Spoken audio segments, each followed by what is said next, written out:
membantah semua agama sama. Saya katakan sesat dan menyesatkan. Ya.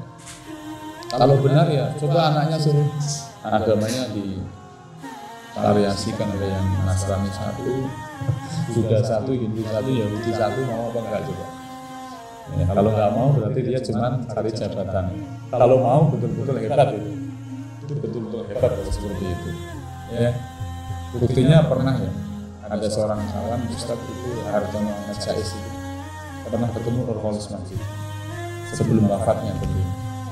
Itu nantang, kalau kamu memang benar mengatakan agama Yahudi Nasrani tidak kafir, kenapa anakmu Islam semua, pakai KTP Islam semua? Ya kan Islam lokomotif terdepan ya kan. Kalau mereka nanti ketinggalan. Nah itu berarti kamu nggak yakin. Seperti itu ternyata. Jadi orang itu mau selamat kuncinya dua. Satu, bertauhid kepada Allah, mati di atas Islam, itu pasti dia akan masuk surga. Pasti masuk surga. Saya ulangi, orang yang berislam dengan keyakinan yang 100%, kemudian dia meninggal di atas Islam, pasti dia masuk surga. Pasti dia. Makanya kalau saya pengajian di kampung-kampung ya, di Mokiri, Karangkajen, di Kota Gede, intinya orang bagaimana yakin dengan Islam. Jadi orang kampung yakin dengan Islam lebih selamat daripada dari profesor tapi nggak yakin dengan Islam.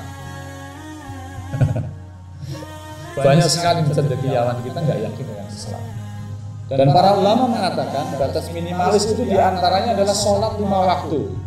Ya. Sholat 5 waktu. Al-ahdu baini wa bainakum tarkus sholat. Ya. Batas diantara kita dan orang-orang kafir itu tarkus sholat. Kalau panjenengan sudah nggak sholat 5 waktu, sudah jegur, bukan muslim lagi. Oleh karena itu jenengan mau gendro seperti apapun, mau begajul seperti apapun, jangan lupa sholat 5 waktu tetap dijaga. Insya Allah akan kembali baik, itu mudah sekali kalau menjaga sholat 5 waktu. Dan kasus-kasus yang terbaru demikian. Karena teman saya ini sering safar sama orang-orang itu yang kemudian korupsi, memang nggak sholat. Kalau orang nggak sholat sudah diharapkan baik itu susah, dan dia mudah sekali terjerembab kepada kemungkaran. Mau jadi seperti apa? Sholat 5 waktu, jaga. Kalau masih sholat 5 waktu, insya Allah hidayah itu akan menyapa, dan itu kemudian diamalkan. Akhirnya nggak enak menjalankan profesi-profesi yang tidak sesuai dengan syariat. Lagi nerima tamu misalnya, ya bahasa paling halusnya itu wanita seks komersial, PSK, perempuan seks komersial. Kalau masih sholat, insya Allah segera tobat itu. Nggak nikmat itu. Bahkan orang yang zina, naudzubillah min dzalik, kalau dia masih sholat, dia itu stres dengan zina, tidak akan bahagia. Saya kemarin main ke seorang kawan yang termasuk orang punya lah, ekonominya orang sukses. Itu kitchennya rusak. Kemudian saya tanya, Mas mau nggak diganti kitchennya dan bangun di sawah? Ben, sesuatu itu tinggal mati. Jawabannya endek saja, tapi benar, betul nggak? Benar gitu loh. Kosong mikir-mikir rumah terlalu bagus ini. Oh, sesuatu itu tinggal mati. Celelekan jawab, tapi benar, saya masuk ke hati. Kalau sabar itu seolah-olah menerima penderitaan dan kita dipaksa hati ini untuk menerima, benar kan? Tapi kalau ridho, dia bahagia. Menerima sesuatu yang diberikan Allah dalam keadaan ridho. Apabila yang diberikan oleh Allah tidak sesuai dengan harapan kita, kecil misalnya. Ar-ridho bil qalil. Orang bertakwa kata Ali bin Abi Thalib, ar-ridho bil qalil, menerima yang sedikit atas takdir Allah Subhanahu wa taala. Bahagia apa enggak kalau orang seperti itu? Bahagia itu. HP-nya jadul enggak apa-apa, yang penting qanaah gitu. Enggak harus ngetren.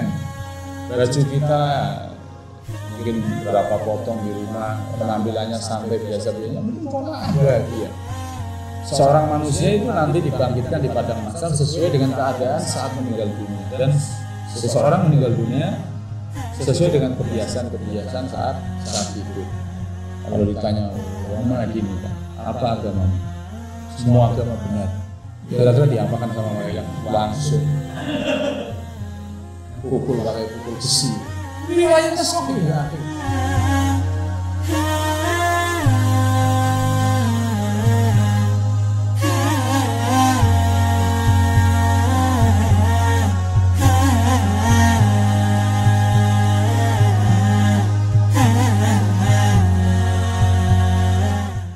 Yang kedua, musyrikun. Orang yang beribadah tidak kepada Allah saja, tetapi dia bisa beribadah kepada Allah, tetapi beribadah kepada selain Allah. Padahal selain Allah adalah makhluk. Yang khalik hanyalah Allah. Kalau seseorang beribadah kepada Allah, ya, kemudian juga beribadah kepada selain Allah, berarti dia mensekutukan Allah Ta'ala. Ada kelompok yang beribadah kepada Allah juga beribadah kepada selain Allah. Apa contohnya? Kepada Nabi, kepada wali, kepada orang-orang yang dianggap keramat dan sebagainya. Contoh diantaranya laqad kafarul ladzina qalu innallaha salisun salasah. Sungguh telah kafir, ini Al-Quran ya, Al-Ma'idah. Sungguh telah kafir orang yang mengatakan sesungguhnya Allah itu adalah salisun salasah. Itu kalau bahasa sekarang trinitas. Tiga di antara yang satu. Ini maksudnya bagaimana itu? Jadi Tuhan Allah itu ada sendiri, Tuhan Bapa, ada Tuhan Ibu, ada Roh Kudus, Yesus, Nabi Isa, ya, seperti itu. Jadi mereka menyembah bukan hanya kepada Allah, selain kepada Allah, kepada selain Allah, kepada Nabi. Bahkan dia mengatakan bahwasanya Isa itu adalah anak Allah. Ada juga yang mengatakan Isa itu adalah perwujudan dari Allah. Ada juga mereka yang mengatakan bahwasanya Isa itu adalah sebenar-benar utusan Allah, tetapi dia merupakan nabi yang terakhir. Pernah kita dengar ya di debat itu, saya tidak menyembah Yesus, saya tidak juga menyembah Tuhan Ibu, tetapi saya hanya menyembah Allah, tapi dengan ajaran Nabi Isa. Itu orang Nasrani yang bertauhid katanya. Itu kafir apa tidak itu? Hah? Orang Nasrani tapi menyembah Allah pakai ajaran Nabi Isa katanya, seperti itu. Kafir enggak? Ya kafir, jangan ragu-ragu. Kafir itu. Ya. Karena ada yang menganggap tidak kafir. Dan dari kalangan kita orang Islam. Ketika saya menyampaikan inna dina indallahil Islam contohnya. Sesungguhnya agama yang benar di sisi Allah hanyalah Islam. Ya, ini banyak diedit nanti Mas. Islam itu yang dimaksud adalah agama Hanifiyah. Saya pernah debat juga dengan orang. Saya menyampaikan inna dina indallahil Islam. Agama yang paling benar, ya agama yang benar di sisi Allah hanyalah Islam. Betul Ustaz, tapi Islam dimakna di situ dalam bahasa Arab adalah agama Hanifiyah katanya, agama Ibrahimiyah. Seperti yang dikatakan oleh pencetus pemikiran liberalisme di Indonesia, Bapak Nurcholish Madjid, ya. Itu yang termasuk peletak batu pertama pemikiran liberalisme. Selain Munawir Sazali, ada Nurcholish Madjid. Dulu pernah dibantah sama Dr. Daud Rosid di Jakarta. Dulu tahun 90-an kalau nggak salah. Mereka mengatakan agama Samawi itu agama Ibrahimiyah, agama yang punya kitab suci dan semuanya akan masuk surga. Oleh karena itu pendekatan agama-agama Samawi itu penting, kata Nurcholish Madjid. Maaf ini subhat ya, ini kekeliruan yang saya sampaikan. Yang dimaksud di sini Islam adalah agama Hanifiyah, yaitu Yahudi, Nasoro dan Islam. Seperti itu. Jadi mereka bukan orang kafir. Seperti itu maksudnya. Jadi mereka menganggap Yahudi dan Nasrani bukan orang kafir. Kenapa? Karena mereka menyembah Allah dan juga punya kitab suci. Ya, kita bantah. Ya. Karena di dalam kitab mereka telah mengatakan bahwa ada Nabi akhir zaman, jadi Muhammad Shallallahu Alaihi Wasallam. Dan dalam Al-Quran jelas-jelas walaqad ba'atsna fi kulli ummatin rasulan an ibudullaha wajtanibut taghut. Sesungguhnya Allah telah mengutus nabi dan rasul, agamanya satu, tauhid. Pasti memerintahkan untuk menyembah kepada Allah saja. Kalau ada orang agama samawi ngakunya tetapi tidak menyembah Allah saja, ya ini berarti telah menyimpang dari ajaran para nabi dan rasul. Ya, makanya kalau ada orang mengatakan semua agama itu sama-sama baik di hadapan Tuhan, yang ngomong bukan ulama lagi, ya, calon panglima Kasat, ya. Ini memprihatinkan sekali yang seperti itu. Ini kekeliruan yang besar. Sampai saya khutbah Jumat 3 kali ini saya temanya sama, membantah semua agama sama. Saya katakan sesat dan menyesatkan. Ya. Kalau benar ya coba anaknya suruh agamanya divariasikan, ada yang Nasrani satu, Buddha satu, Hindu satu, Yahudi satu, mau apa enggak coba? Ya, kalau enggak mau berarti dia cuman cari jabatan. Ya. Kalau mau betul-betul hebat itu betul-betul hebat kalau seperti itu. Ya, buktinya pernah ya ada seorang kawan Ustadz itu Hartono Ahmad Jais itu pernah ketemu Nurholis Majid sebelum wafatnya tentunya. Itu nantang, kalau kamu memang benar mengatakan agama Yahudi Nasrani tidak kafir, kenapa anakmu Islam semua, pakai KTP Islam semua? Ya kan Islam lokomotif terdepan katanya. Kalau mereka nanti ketinggalan. Nah itu berarti kamu nggak yakin. Ya, seperti itu ternyata. Jadi mereka orang-orang munafik ya. Sebenarnya ragu-ragu terhadap Islam dan tugasnya ya mendangkalkan akidah Islam ya, yang seperti itu. Satu agnostik, ateis, kemudian musyrikun. Ya, musyrikun juga di kalangan umat Islam banyak sekali. Contoh ya, orang-orang sufi yang hulu, sufi yang hulat. Ya. Mereka menyembah kuburan-kuburan para wali, kuburan-kuburan para wali-wali Allah menurut mereka tentunya. Contoh ya, di kuburan-kuburan wali Songo, kuburan-kuburan orang yang dianggap wali, mereka berdoa di situ, meminta syafaat di situ dan sebagainya. Katanya kalau ketemu Allah secara langsung itu sulit, perlu perantara.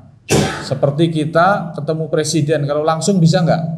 Nggak bisa, harus pakai wasilah, wasitoh, pakai menteri dan sebagainya. Mereka punya alasan demikian, dalilnya. Jadi mereka menyamakan Allah dengan presiden. Padahal kita ketemu Allah langsung juga bisa, nggak perlu pakai perantara. Mereka kena subhat, memahami dalil syafaat itu keliru. Ya, seperti di kuburan-kuburan para wali, kalau jenengan datang ke sana, banyak orang yang meminta-minta di sana. Ini termasuk sirkul akbar yang seperti ini. Kasihan sekali. Di antara umat Islam banyak yang terjatuh pada perbuatan syirik. Ya, mereka menyembah para aulia, ya, para wali-wali, ya, wali songo. Ya, menurut mereka di antaranya meminta ya, di kuburan. Mereka menganggap supaya hajat-hajat dan maksud-maksud mereka bisa sampai kepada Allah melalui perantara para wali-wali Allah. Bahkan kadang kuburannya nggak ada orangnya, cuman isunya ini kuburan wali. Jadi diminta ya. Seperti di Gunung Lawu itu, kata penduduk yang asli situ itu nggak ada kerangka mayatnya. Ya, Hargo Dumilah itu ada kuburannya, Mbah Hargo Dumilah, tapi nggak ada kerangkanya. Orang di situ minta-minta. Ya, ini keliru yang seperti ini. Padahal tugas kita adalah inna sholati wa nusuki wa mahyaya wa mamati lillahi rabbil alamin. Ya, sholat kita, ibadah kita, kurban kita, hidup dan mati kita hanya untuk Allah, Tuhan semesta alam. Nah, yang keempat yang benar adalah seorang muslim yang bertauhid kepada Allah Subhanahu wa taala. Ini masalah akidah ya, ikhwan sekalian. Bahwasanya tujuan hidup kita yaitu untuk beribadah kepada Allah, mentauhidkan Allah dengan melaksanakan ibadah. Ya, melaksanakan ibadah kepada Allah Subhanahu wa taala. Pokoknya kalau orang ya, masih bertauhid dan menjalankan sholat, insya Allah dia akan bahagia di dunia maupun di akhirat. Ya. Jadi orang itu mau selamat kuncinya dua. Satu, bertauhid kepada Allah, mati di atas Islam, itu pasti dia akan masuk surga. Pasti masuk surga. Ya. Saya ulangi, orang yang berislam dengan keyakinan yang 100%, kemudian dia meninggal di atas Islam, pasti dia masuk surga. Pasti dia. Makanya kalau saya pengajian di kampung-kampung ya, di Mokiri, Karangkajen, di kota gede, intinya orang bagaimana yakin dengan Islam. Jadi orang kampung yakin dengan Islam lebih selamat daripada dari profesor tapi nggak yakin dengan Islam. Banyak sekali nih cendekiawan kita nggak yakin dengan Islam. Kena penyakit liberalisme tadi. Semua agama sama. Ya. Ayatnya apa? Ya ayyuhalladzina amanu taqullaha haqqa tuqatih wala tamutunna illa wa antum muslimun. Jadi kalau ada whiteboardnya bagus nih depannya. Ayat ini menjelaskan dua hal. Kebahagiaan yang idealisme, yang ideal itu adalah haqqa tuqatih, bertakwa dengan sebenar-benar takwa.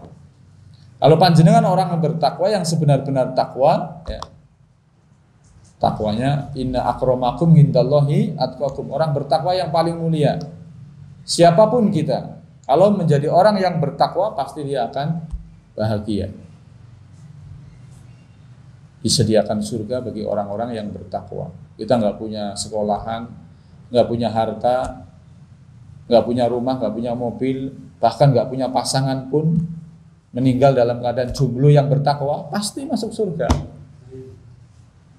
Pasti masuk surga itu. Mungkin di dunia nggak dapat itu misalkan, tapi jangan putus asa ya. Kita takdir masih berjalan. Dengarkan ini. Semua siapapun kita yang bertakwa, pasti dia akan mendapatkan surga dengan derajat surga sesuai dengan kadar ketakwaannya. Nah, ini perlu diperhatikan. Surga ini berderajat, kawan-kawan sekalian. Derajat surga yang paling tinggi siapa? Anbiya, ya, para nabi, para siddiqin, sholihin, syuhada, itu paling tinggi. Kemudian mutakin sampai derajat paling bawah. Orang-orang yang bertakwa itu berdarajat surganya itu. Kemudian Allah Subhanahu wa taala memberikan batas minimal. Kalau tidak menjadi orang yang paling bertakwa, minimal boyao ojo sampai mati dalam keadaan bukan sebagai muslim. Itu minimalis, itu sudah itu. Minimalis ya. Baratnya kalau punya rumah minimalis gitu. Di bawah itu sudah bentuknya bukan rumah lagi, mungkin kos-kosan gitu. Maksudnya minimalis itu batasnya itu udah tipis gitu. Dan para ulama mengatakan batas minimalis itu diantaranya adalah sholat 5 waktu. Ya. Sholat 5 waktu. Al-ahdu baini wa bainakum tarkus sholah. Ya. Batas diantara kita dan orang-orang kafir itu tarkus sholah. Kalau panjenengan sudah nggak sholat 5 waktu, itu udah jegur, bukan muslim lagi. Oleh karena itu jenengan mau gendul seperti apapun, mau begajul seperti apapun, jangan lupa sholat 5 waktu tetap dijaga. Insya Allah akan kembali baik, itu mudah sekali kalau menjaga sholat 5 waktu.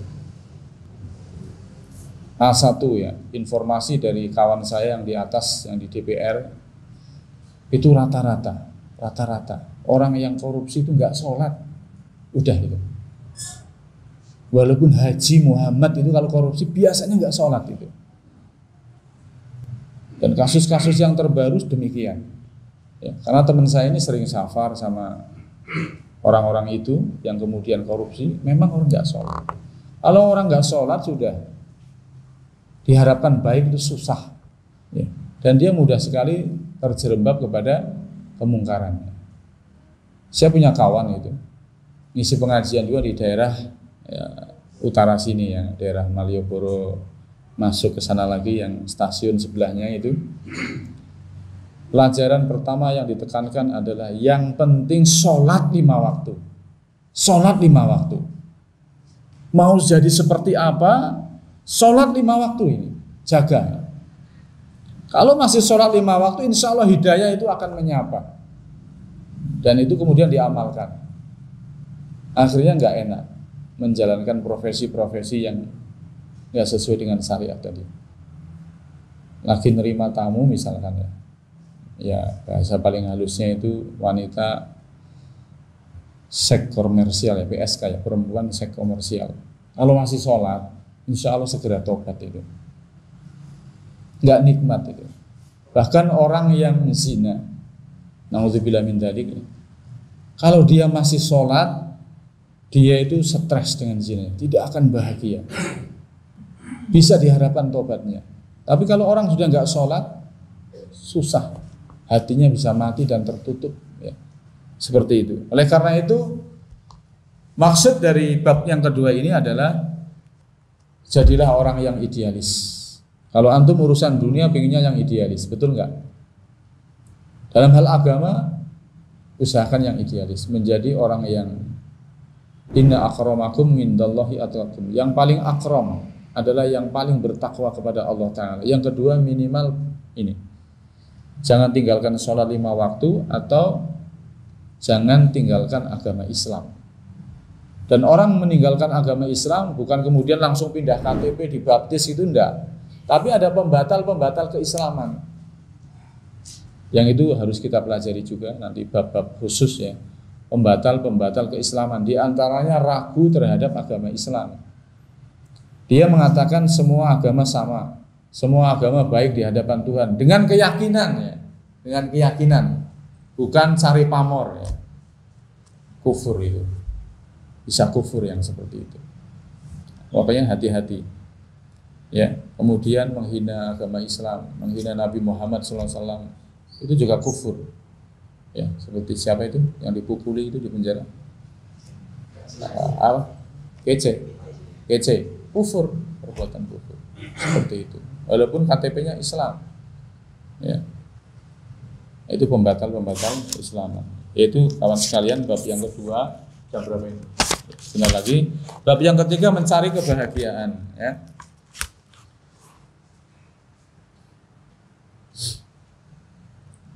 Jamaah sekalian yang kami hormati, ya. Tadi sudah saya sampaikan bahwasanya mencari kebahagiaan tidak ada jalan lain melainkan dengan jalan bertauhid kepada Allah Subhanahu wa taala, kemudian menjalani takwa kepada Allah Subhanahu wa taala, minimalis dan idealis. Kemudian Allah Subhanahu wa taala juga berfirman ya. Wa may yabtaghi ghairal islami dinan fala yuqbala minhu wa huwa fil akhirati minal khasirin. Maka barang siapa yang mengambil agama selain Islam, ya selain Islam, maka nanti di akhirat akan ditolak agamanya dan dia termasuk orang-orang yang merugi, Ya, merugi kenapa? Ya meruginya karena dia akan mendapat azab dan siksa dari api neraka yang telah disediakan bagi orang-orang kafir. Ya. Dan neraka itu berdarokat. Surga itu berderajat, itu naik. Kalau neraka berdarokat. Yang paling bawah min darkil asfali minanar siapa? Minal munafikin. Bukan orang kafir, tapi orang munafik. Kenapa orang munafik paling bawah? Bukan orang kafir. Karena kalau orang kafir itu terang-terangan, saya ini kafir. KTP saya bukan Islam. Orang munafik itu selain kafir artinya dia bohong, berpura-pura itu. Berpura-pura Islam, ya penampilannya kayak Mas Gapong, ya pakai peci, pakai gamis, ya. Tapi ternyata lisannya membela kelompok musuh-musuh Islam, kayak gitu loh. Ada apa enggak yang seperti ini? Banyak kan? Na'udzubillah min dzalik. Ustadz gadungan ya. Ustadz tapi homo gitu. Ada seperti itu, na'udzubillah. Ya. Kemudian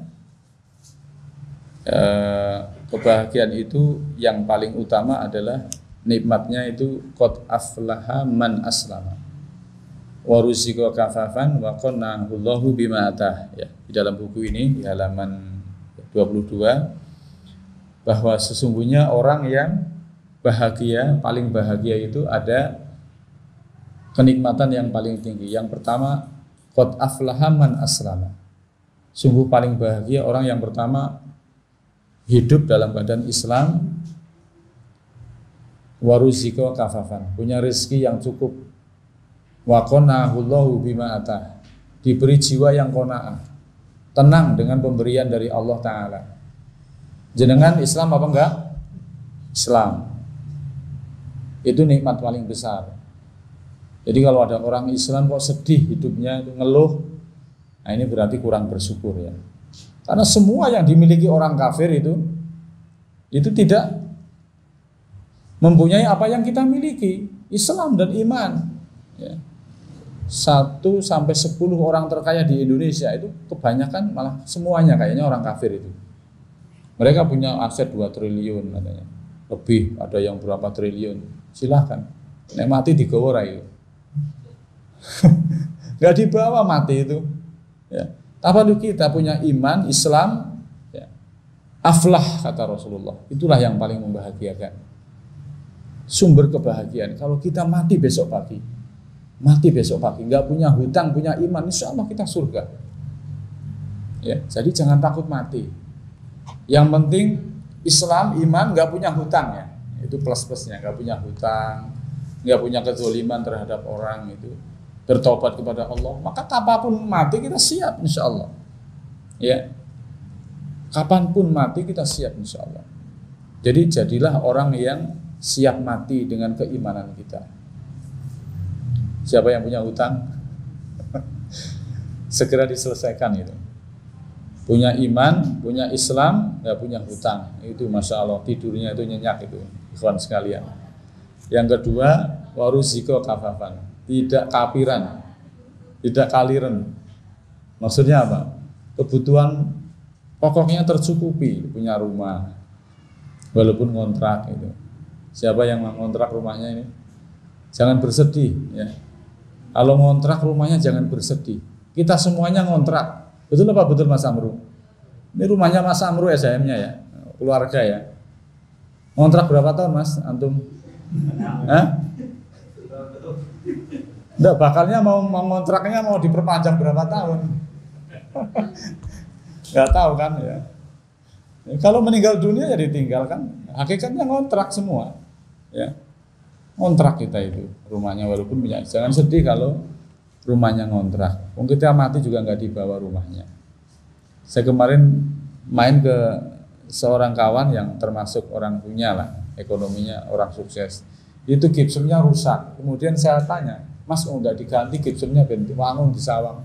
Wis ben sesuk ya ditinggal mati.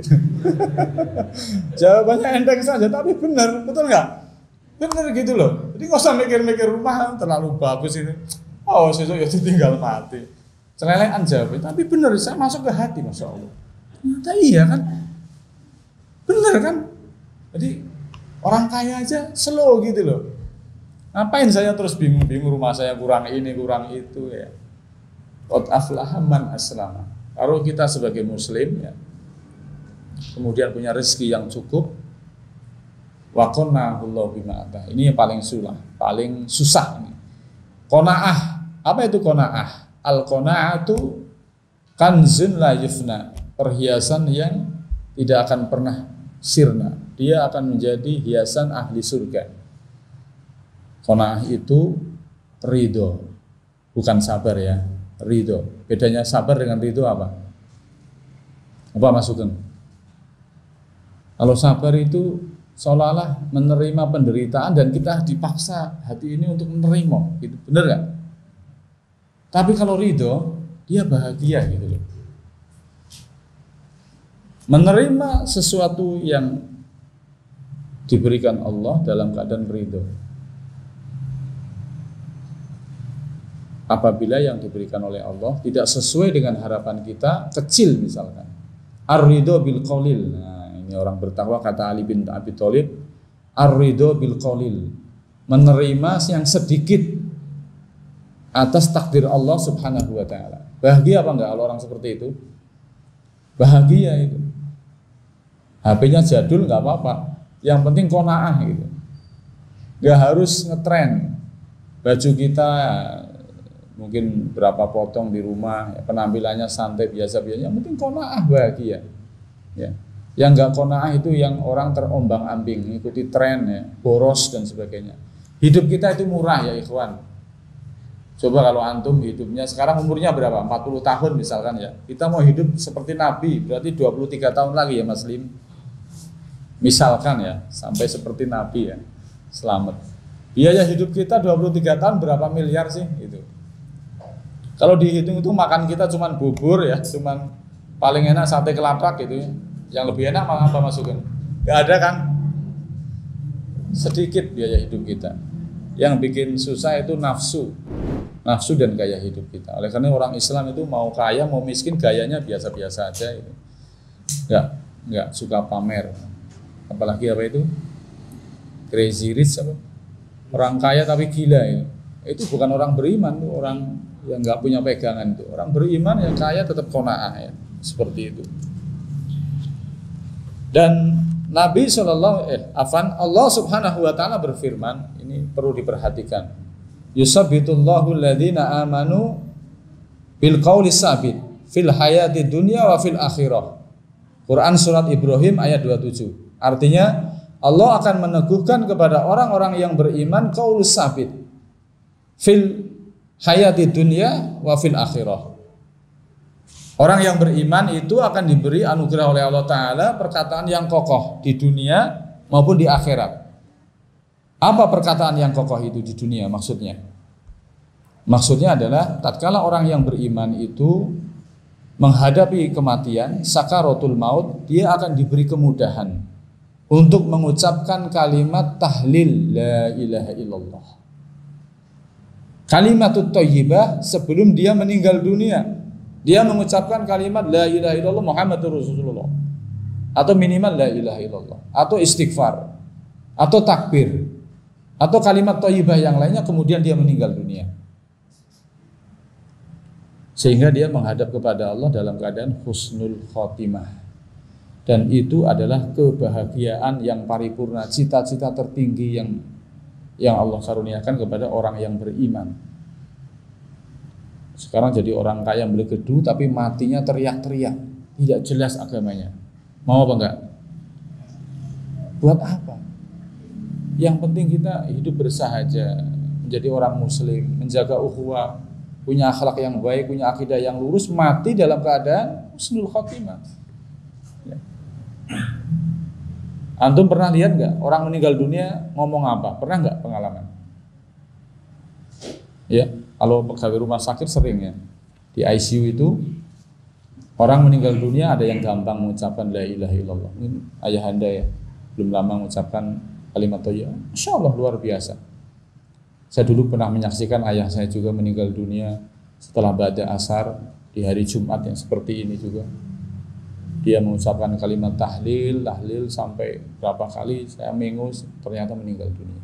Alhamdulillah. Saya juga pernah menyaksikan orang meninggal dunia teriak-teriak, ya. Memanggil dokter, memanggil perawat sampai meninggal dunia. Ada juga yang teriak gul, gitu. Ada juga. Bener mas itu. Saya juga heran sini. Saya ruqyah gitu. Yang keluar bukan la ilaha illallah sebagaimana mestinya pasien. Keluar gul. Ternyata dia serangan jantung. Lagi nonton Piala Eropa sepertiga malam itu kena serangan jantung, dan memang orangnya nggak sholat gitu, ya orang abangan gitu. Jadi saya talqin nggak mampu mengucapkan tahlil, yang disebut bola. Bukan saya mengharamkan nonton bola ya, nanti antum salah paham. Maksudnya dia meninggal sesuai dengan kebiasaan-kebiasaannya gitu loh. Panjenengan Islam suka zikir, insya Allah nanti kalau pas kita nggak tahu akan meninggal di mana dan dalam keadaan seperti apa ya kita usahakan untuk senantiasa zikir. Oleh karena itu antum ya Ikhwan dan akhwat sekalian, biasakan zikir lisan kita. Lo kesandung, astagfirullah. Bukan kesandung buat cindul gitu. Bukan lisannya orang MC ya, bukan. Udah ngaji ya beda. Astagfirullah nanti la ilaha illallah. Otelo itu kan sering. Wah, ada naik mobil gitu, diserempet motor. Wah, telo tenan bocah kae. Ya Allah ya Rabbi, astagfirullah. Mbok yang orang ngaji ya jangan begitulah. Kendalikan emosi, lisan kita juga harus terjaga. Oh, sedang ngomong gitu lalu serangan jantung meninggal gimana? Ya. Naik sepeda, naik gitu. Kalau pas naik ya apa yang diucapkan? Allahu Akbar, takbir. Ya.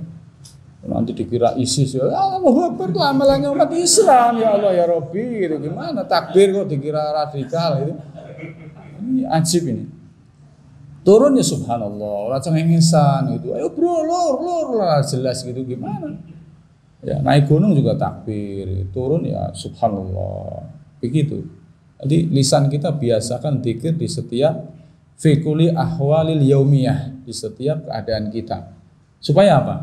Supaya kalau kita meninggal dunia ringan lisan kita mengucapkan kalimat yang sering kita ucapkan. Seperti itu. Itu menentukan nasib masalahnya. Ya. Jadi karena Nabi bersabda, yub'atsul 'abdu 'ala ma mata 'alaihi wa yamutu 'ala 'abdu 'ala ma 'asha 'alaihi. Seorang manusia itu nanti dibangkitkan di padang mahsyar sesuai dengan keadaan saat meninggal dunia, dan seseorang meninggal dunia sesuai dengan kebiasaan-kebiasaan saat hidup.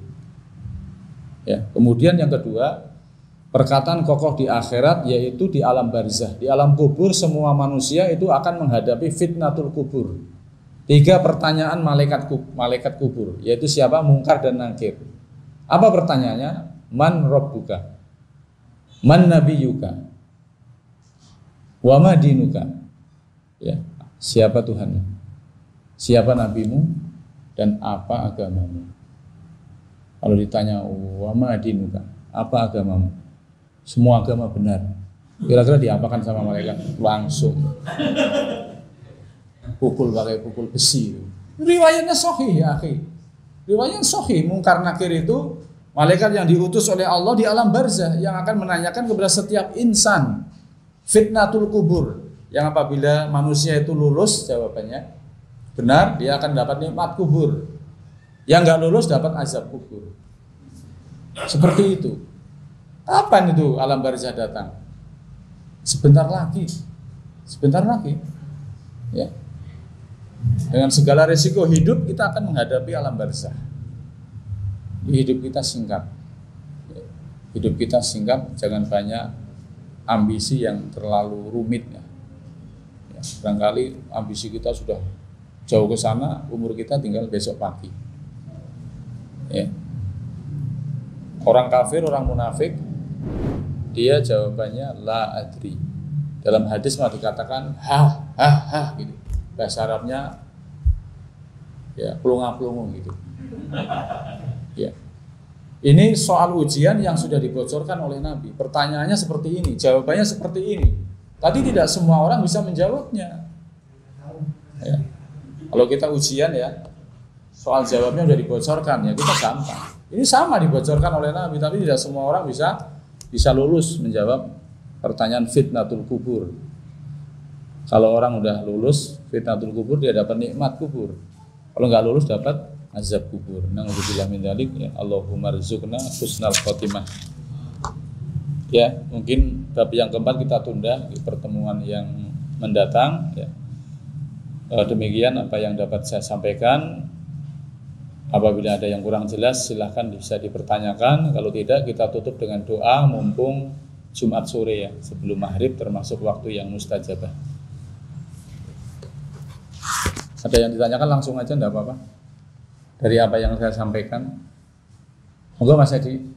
Assalamualaikum warahmatullahi wabarakatuh. Waalaikumsalam. Berkaitan dengan hutang, mungkin saya salah satu orang yang pernah makan 3 satu atau yang lainnya gitu, atau pernah pinjam seorang atau orang dan meninggal atau hal lain. Cara kita untuk menghutang itu gimana? Akan bisa diambil dengan Ada kita makan sesuatu di atas nama dia itu bisa nggak? Iya. Makan masjid atau apa itu sama atau cuma untuk orang yang pernah saya pinjam uangnya atau apa itu bisa nggak seperti itu? Iya. Assalamualaikum. Sebelum akhir pertanyaan dari Mas Edi, punya muamalah hutang belum selesai, kemudian orangnya meninggal dunia gitu Mas Edi ya. Kita karena orang meninggal itu dia hak muamalah jatuh ke ahli waris. Ahli warisnya. Kita cari ahli warisnya. Anak turunnya ada atau tidak? Kalau kita ketemu ahli waris ya kita berikan ke ahli waris. Kalau nggak ketemu yang seperti itu ya minta keriduan atas keluarga besarnya yang bukan ahli waris misalkan. Kalau nggak ketemu lagi ya wallahu alam, pertanyaan antum harus sedekah atas nama teman kita yang kita hutangi. Saya perlu belajar dulu masalah seperti ini. Yang setahu saya yang pertama tadi harus dicari ahli warisnya, kemudian kita selesaikan. Seperti itu Mas Edi. Apa nggak ketemu ahli warisnya apa gimana? Nggak, jauh. Yang ada di Kudus. Dicari dulu Mas Edi. Harus dicari. Kalau sudah maksimal baru nanti cari alternatif yang lain. Barakallahu fikum. Mas Joni ada pertanyaan? Nggak ada ya? Ya kita tutup dengan doa. Bismillahirrahmanirrahim.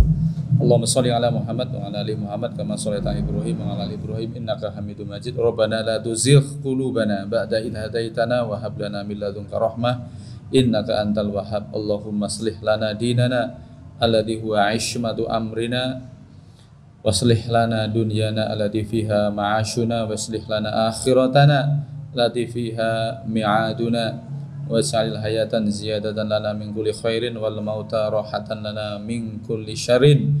Allahumma inna na'udzubika min adzabil qabri wa min adzabi jahannam wa min fitnatil mahya wal mamati.